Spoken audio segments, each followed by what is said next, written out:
Movies, one of the most beloved forms of entertainment in the modern world. For the last 100 years, films have left from being a mere source of entertainment to pop culture phenomenons talked about worldwide by people of all kinds. Luckily, due to the wide appeal of film, filmmakers from all around have been able to cultivate and produce a large variety of films over the years so that everyone can find something that they like. When asked about what your favorite movie is, what initially comes to mind? The Shawshank Redemption? Avengers Infinity War? Maybe even Spy Kids 3D Game Over, perhaps?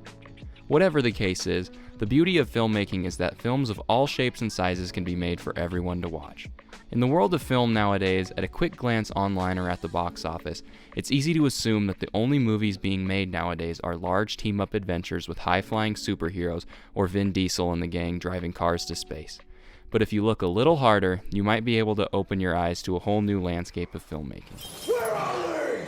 Killing is making a choice. Where are they? I emphasized earlier about how anyone can watch anything, but the same goes for filmmaking. Anyone can make a film if they'd really like to. Whether it's shot on a fancy camera or just your iPhone, everyone has access to the tools to make a movie nowadays. In a world full of Spielbergs and Scorseses, there's still room for the little guy.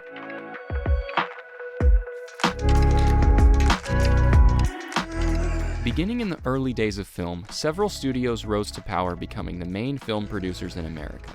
Studios such as MGM, 20th Century Fox, Warner Brothers, and Paramount Pictures would fund filmmakers' efforts to produce films. At the start, the studios played a heavy hand in almost every aspect of filmmaking, from the pre-production all the way until its distribution. With this connection, filmmakers could combine their vision with the studio's money in order to create their movies the way that they were intended. For the most part, this relationship between filmmaker and studio proved to be very profitable for both. While this is very good for the higher-ups and well-established filmmakers, the up-and-comers don't necessarily have access to the same tools. At the end of the day, the biggest factor separating independent film from the major releases is one thing: money. Where's the money, Lebowski? Where's the money, Lebowski? Without the access to the major studios with the deep pockets, indie filmmakers are forced to get creative to bring their dreams to life. While major blockbusters have tens or hundreds of million-dollar budgets, indie films fly way under that. Pauline, give me some of your tots. No, go find your own. Come on, give me some of your tots. No, I'm freaking starved. I didn't get to eat anything today. It's hard to put an exact definition on it, as every film is different, but according to Backstage, the average indie film costs less than $2 million to make, although most new filmmakers start with budgets between $10,000 to $25,000. Because of this, the typical indie film tends to be a lot more laid back and simple when compared to a studio-funded film. Without access to intense CGI or massive set pieces, your average indie film might just follow someone living their life day to day, or carrying out a task that might be considered mundane when compared to other films at the box office. Despite this, many indie films have broken through to a large audience, becoming extremely profitable and garnering cult classic status. Wow, your shorts are like especially gold today. My mom uses color-safe bleach. Go Carol. I'll tell her. Sometimes one of the hardest things for an indie film to achieve is successful marketing and distribution. Even if a film is really good, without a studio funding its release, it can be really hard to get eyes on a specific project. When it comes to indie films, one of the greatest tools filmmakers can use to gain exposure for their film is the festival circuit. When I say sun, you say dance, son! Son! One word to describe Sundance. Fantastic. Special. Amazing. Moist. Starting in the 80s, film festivals dedicated to indie films began to pop up and gain relevancy. Since then, big-name festivals such as Sundance and South by Southwest have become household names in the industry. As these festivals grew more and more relevant, gathering a much larger audience, it allowed for up-and-coming filmmakers to show their talent and skills to other higher-ups in the industry, leading to life-changing opportunities for them. Sundance specifically has been the launchpad for many stars such as Jennifer Lawrence and Michael B. Jordan, and iconic directors like Quentin Tarantino. Tarantino once said, "Without Sundance, I don't know where I'd be. It gave me my start, my first audience." Of course, it would be wrong to bring up the impact Sundance had on independent film without bringing up one of Sundance's most iconic success stories, the story of Kevin Smith. Kevin Smith was born on August 2, 1970, and was raised in the small town of Highlands, New Jersey. Growing up, Kevin grew an early interest in comic books and comedy, even making his own version of Saturday Night Live style sketch comedy as a kid.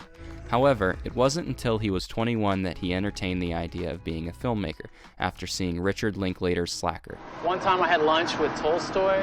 Another time I was a roadie for Frank Zappa. This film showed him that you didn't need to be a well-established director with studio backing to create a good film. It was the movie that got me off my ass. It was the movie that lit a fire under me. The movie that made me think, hey, I could be a filmmaker. When Kevin began working on his own film, he used a lot of his own personal experiences to create something authentic. Man, I hate it when I can't rent videos. Clerks is a simple film that follows two convenience store workers through a day in their lives as they meet and interact with plenty of unique and interesting customers and friends. Although it might seem mundane on the outside, there is plenty of character and style presented throughout that makes it a very entertaining watch. My mother told me once that when I was 3 years old, my potty lid was closed. And instead of me lifting it, I shit my pants. Lovely story. Because of Smith's lack of resources, he had to get really creative when filming. Clerks was filmed almost entirely in the same convenience store Smith worked at after business hours. It was shot in black and white with only one camera because it was the cheapest option, and worked with inexperienced actors, including himself, who played Silent Bob, a minor character who reappears in most of Kevin Smith's work. Yeah, you close soon? Half an hour. Yeah, we get off the same time every day. We should hang out. You get high? I should start. Although the film was cheap, it wasn't free. The budget for Clerks was approximately $27,000. Without help from any studios, Smith had to come up with the funds himself. To reach that $27,000, Smith applied for a number of credit cards, the total limit of which provided him with half the budget.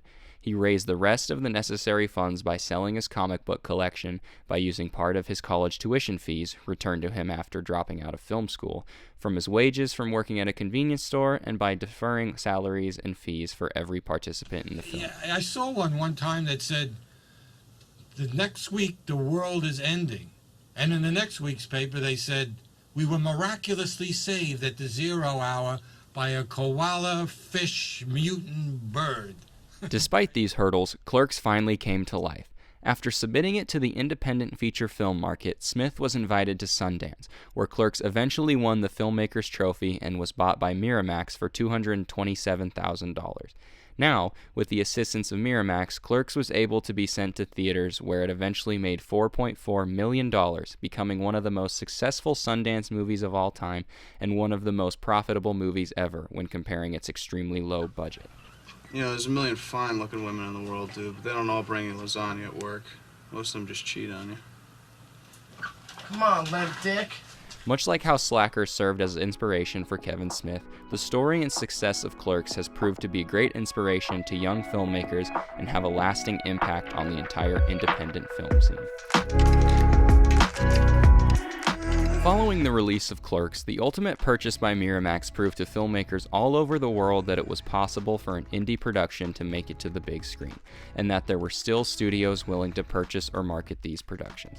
On top of that, festivals such as Sundance and South by Southwest had completely ingrained themselves into the filmmaking community, becoming integral parts of not only the independent scene, but the entire film scene as well. Because of these festivals, we now have classic films such as The Blair Witch Project, American Psycho, Whiplash, Napoleon Dynamite, and many more. You got like 3 feet of air that time. Can I try it really quick?